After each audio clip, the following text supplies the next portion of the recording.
गुरु गोविंदाय नमः। प्रिय दर्शक बंधु, प्रिय भक्त बंधु, ମୁଁ ଆଜି ଆପଣମାନଙ୍କ ପାଇଁ ଏକ ସୁନ୍ଦର ଭିଡ଼ିଓ ନେଇ ଆସିଛି। ସବୁଠାରୁ ଶ୍ରେଷ୍ଠ ଦାନ କ'ଣ? ମଣିଷ ଜୀବନରେ ଦାନ ଶବ୍ଦର ମହତ୍ତ୍ୱ ବହୁତ ଉଚ୍ଚ। ଦାନ କେବଳ ଧନ ଦେବା ନୁହଁ, ଦାନ ହେଉଛି ମଣିଷର ପବିତ୍ରତା, ଭଲ ପାଇବା, କରୁଣା ଏବଂ ନିଷ୍କାମ ସେବାର ପ୍ରତୀକ।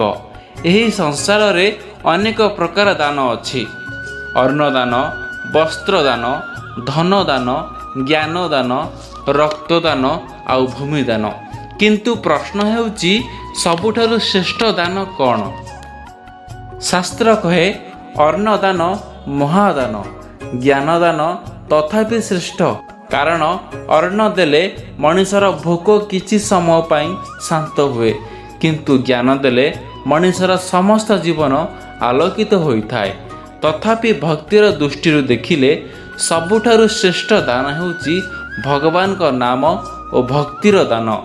ଯେଉଁ ମଣିଷ ଅନ୍ୟକୁ ଭଗବାନଙ୍କ ପଥ ଦେଖାଏ, ସେ ନିଜେ ମଧ୍ୟ ପବିତ୍ର ହୁଏ ଓ ଅନ୍ୟର ଜୀବନକୁ ମଧ୍ୟ ପବିତ୍ର କରିଦିଏ। ଗୋଟିଏ ସୁନ୍ଦର କାହାଣୀ। ଏକ ଛୋଟ ଗାଁରେ ଗୋପାଳ ନାମକ ଜଣେ ଗରିବ ବୃଦ୍ଧ ରହୁଥିଲେ। ସେ ଧନୀ ନଥିଲେ, କିନ୍ତୁ ତାଙ୍କ ମନ ବହୁତ ବଡ଼ ଥିଲା। ପ୍ରତିଦିନ ସକାଳେ ସେ ଭଗବାନଙ୍କ ନାମ ଜପ କରୁଥିଲେ ଏବଂ ଗାଁର ଲୋକଙ୍କୁ ଭଲ କଥା ଶୁଣାଉଥିଲେ। ଗାଁରେ ରଘୁନାଥ ନାମକ ଜଣେ ବହୁତ ଧନୀ ବ୍ୟକ୍ତି ମଧ୍ୟ ଥିଲେ। ସେ ପ୍ରତିବର୍ଷ ବଡ଼ ବଡ଼ ଦାନ କରୁଥିଲେ, ମନ୍ଦିରକୁ ଧନ ଦେଉଥିଲେ, ଗରିବଙ୍କୁ ବସ୍ତ୍ର ବାଣ୍ଟୁଥିଲେ। ଲୋକମାନେ ତାଙ୍କୁ ବହୁତ ପ୍ରଶଂସା କରୁଥିଲେ। ଏକ ଦିନ ରଘୁନାଥଙ୍କ ମନରେ ଗର୍ବ ଆସିଗଲା। ସେ ଭାବିଲେ, ମୋ ପରି ଦାନୀ ଏହି ଗାଁରେ କେହି ନାହାନ୍ତି। ସେ ଗୋପାଳ ପାଖକୁ ଯାଇ କହିଲେ, ମୁଁ ଏତେ ଧନ ଦାନ କରୁଛି, ମୋ ପରି ପୁଣ୍ୟବାନ କେହି ନାହାନ୍ତି। ଗୋପାଳ ହସି କହିଲେ, ଦାନର ମୂଲ୍ୟ ଧନରେ ନୁହେଁ, ମନରେ ଥାଏ। ରଘୁନାଥ କିଛି ବୁଝିପାରିଲେ ନାହିଁ। କିଛି ଦିନ ପରେ ଗାଁକୁ ଜଣେ ଭୋକିଲା ସାଧୁ ଆସିଲେ। ସେ ରଘୁନାଥଙ୍କ ଘରକୁ ଗଲେ। ରଘୁନାଥ ବଡ଼ ଥାଳିରେ ଭୋଜନ ଦେଲେ, କିନ୍ତୁ ମନରେ ଗର୍ବ ଥିଲା। ଦେଖ, ମୁଁ କେତେ ବଡ଼ ଦାନୀ। ତାପରେ ସାଧୁ ଗୋପାଳଙ୍କ ଝୁପୁଡ଼ିକୁ ଗଲେ। ଗୋପାଳଙ୍କ ଘରେ ଖାଇବାକୁ କେବଳ 2ଟି ରୁଟି ଥିଲା। ଗୋଟିଏ ସେ ନିଜ ପାଇଁ ରଖିଥିଲେ ଏବଂ ଅନ୍ୟଟି ସାଧୁଙ୍କୁ ଦେଇଦେଲେ। ସାଧୁ ପଚାରିଲେ, ତୁମେ ନିଜେ ଭୋକରେ ରହି ତଥାପି ମୋତେ ଖାଇବାକୁ ଦେଉଛ? ଗୋପାଳ କହିଲେ, ମୋ ପାଖରେ ଧନ ନାହିଁ ଆଜ୍ଞା, କିନ୍ତୁ ଭଗବାନଙ୍କ ନାମ ଅଛି।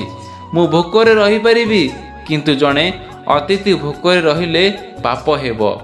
ସାଧୁଙ୍କ ଆଖିରୁ ଲୁହ ଝରି ପଡ଼ିଲା। ସେ ଆଶୀର୍ବାଦ କଲେ, ତୁମରି ଏହି ନିଷ୍କାମ ଦାନ ହିଁ ସବୁଠାରୁ ଶ୍ରେଷ୍ଠ।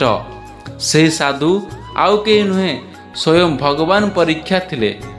ଦାନ କାହିଁକି କରିବା ଉଚିତ? ଦାନ ମଣିଷର ହୃଦୟକୁ ପବିତ୍ର କରେ।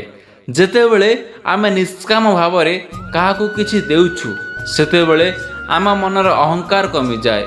ଭଗବତ ଗୀତାରେ ଭଗବାନ ଶ୍ରୀକୃଷ୍ଣ କହିଛନ୍ତି, ଯେ ମଣିଷ ଫଳର ଆଶା ଛାଡ଼ି ଦାନ କରେ, ସେହି ଦାନ ଶାସ୍ତ୍ରିକ ଦାନ।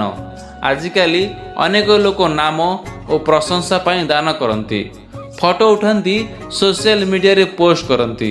କିନ୍ତୁ ସତ୍ୟଦାନ ସେଇଠି ଯେଉଁଠାରେ ଦେଇଥିବା ଲୋକ ମଧ୍ୟ ଭୁଲିଯାଏ ଯେ ସେ କ'ଣ ଦେଇଛି। ଭୋକିଲା ମଣିଷକୁ ଭୋଜନ ଦେବା ମହାପୁଣ୍ୟ।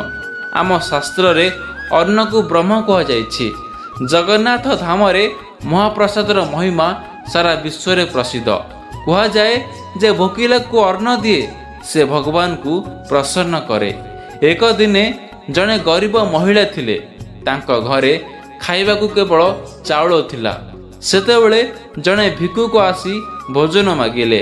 ସେ ନିଜ ପିଲାଙ୍କ ଭାଗରୁ ମଧ୍ୟ କିଛି ଚାଉଳ କାଢ଼ି ଭିକ୍ଷୁକକୁ ଦେଇଦେଲେ। ସେହି ରାତିରେ ତାଙ୍କ ଘରକୁ ଅଦ୍ଭୁତ ଭାବେ ଅନ୍ନ ଆସିଗଲା। ଭଗବାନ କେବେ ନିଷ୍କାମ ଦାନକୁ ବ୍ୟର୍ଥ ଯିବାକୁ ଦିଅନ୍ତି ନାହିଁ। ଜ୍ଞାନ ଦାନ ସବୁଠାରୁ ବଡ଼ ସେବା। ଧନ ସମାପ୍ତ ହୋଇଯାଏ, କିନ୍ତୁ ଜ୍ଞାନ କେବେ ଶେଷ ହୁଏନି। ଏକ ଗୁରୁ ତାଙ୍କ ଶିଷ୍ୟକୁ କହିଲେ, ମୁଁ ତୁମକୁ ଧନ ଦେଲେ ସେ କିଛି ଦିନ ଚାଲିବ, କିନ୍ତୁ ଯଦି ଜ୍ଞାନ ଦେଉଛି ସମସ୍ତ ଜୀବନ ଚାଲିବ। ଆଜି ଯଦି ଆମେ ଜଣେ ଅଶିକ୍ଷିତ ପିଲାକୁ ପଢ଼ାଉଛୁ, ସେଇଆ ହିଁ ସବୁଠାରୁ ବଡ଼ ଦାନ। ଭକ୍ତିର ଦାନ ସବୁଠାରୁ ପବିତ୍ର ଦାନ। ଏହି କଳିଯୁଗରେ ସବୁଠାରୁ ବଡ଼ ଦାନ ହେଉଛି ଭଗବାନଙ୍କ ନାମ ଦାନ। ଜଣେ ମଣିଷ ଯଦି ପାପର ପଥରେ ଯାଉଛି ଏବଂ ଆପଣ ତାଙ୍କୁ ଭଗବାନଙ୍କ ପଥ ଦେଖାଉଛନ୍ତି, ତାହା ଲକ୍ଷ ଟଙ୍କା ଦାନ ଠାରୁ ମଧ୍ୟ ବଡ଼। ଶ୍ରୀ ଚୈତନ୍ୟ ମହାପ୍ରଭୁ ସବୁଠାରେ ହରିନାମ ପ୍ରଚାର କରୁଥିଲେ। ସେ କହୁଥିଲେ, ହରିନାମ ହିଁ ମଣିଷକୁ ମୋକ୍ଷ ଦେଇପାରେ। ଯେ ମଣିଷ ଅନ୍ୟକୁ ହରେକୃଷ୍ଣ କହିବାକୁ ଶିଖାଏ, ସେ ଅମୂଲ୍ୟ ଦାନ କରେ। ଦାନ କରିବା ବେଳେ କେଉଁ କଥା ମନେ ରଖିବା ଉଚିତ, ଆସନ୍ତୁ ଜାଣିବା। ଅହଙ୍କାର ରଖିବେ ନାହିଁ। ଦାନ କରି ଗର୍ବ କଲେ ପୁଣ୍ୟ କମିଯାଏ। ନିଷ୍କାମ ଭାବ ରଖନ୍ତୁ। ଫଳର ଆଶା ରଖି ଦାନ ରଖିବା ଉଚିତ ନୁହେଁ। ଯୋଗ୍ୟ ଲୋକଙ୍କୁ ଦାନ କରନ୍ତୁ। ଯେଉଁଠାରେ ସତ୍ୟର ଆବଶ୍ୟକତା ଅଛି, ସେଠାରେ ଦାନ କରନ୍ତୁ। ମନର ପବିତ୍ରତା ରଖନ୍ତୁ। ମନ ଶୁଦ୍ଧ ଥିଲେ ଛୋଟ ଦାନ ମଧ୍ୟ ବଡ଼ ହୋଇଯାଏ। କର୍ଣ୍ଣଙ୍କ ଦାନ। ମହାଭାରତରେ କର୍ଣ୍ଣକୁ ସବୁଠାରୁ ବଡ଼ ଦାନୀ କୁହାଯାଏ। ସେ କେବେ କାହାକୁ ଖାଲି ହାତରେ ଫେରେଇ ନଥିଲେ।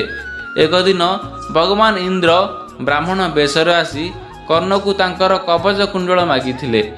କର୍ଣ୍ଣ ଜାଣିଥିଲେ ଯେ ସେହି କବଚ କୁଣ୍ଡଳ ଦେଲେ ତାଙ୍କ ମୃତ୍ୟୁ ହୋଇପାରେ, ତଥାପି ସେ ଦାନ କରିଦେଲେ। ଏହା ହେଉଛି ସତ୍ୟ ଦାନ।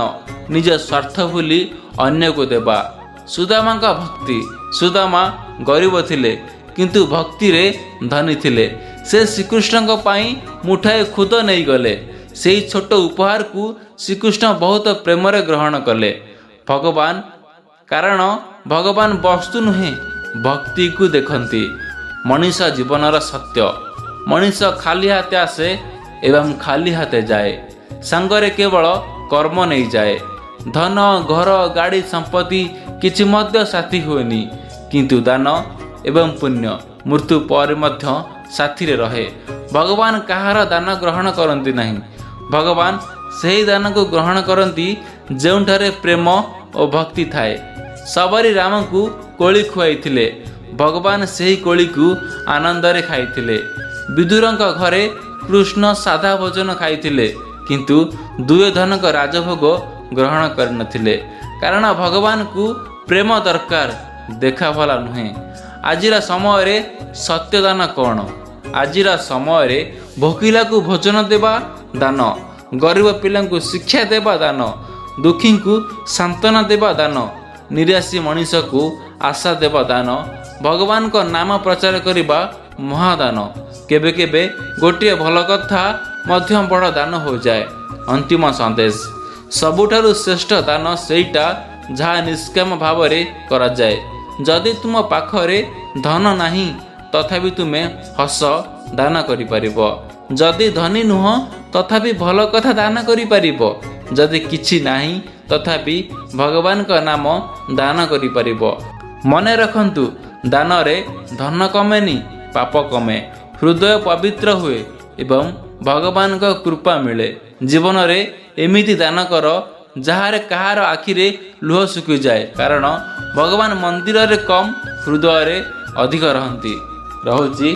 ଜୟ ଜଗନ୍ନାଥ।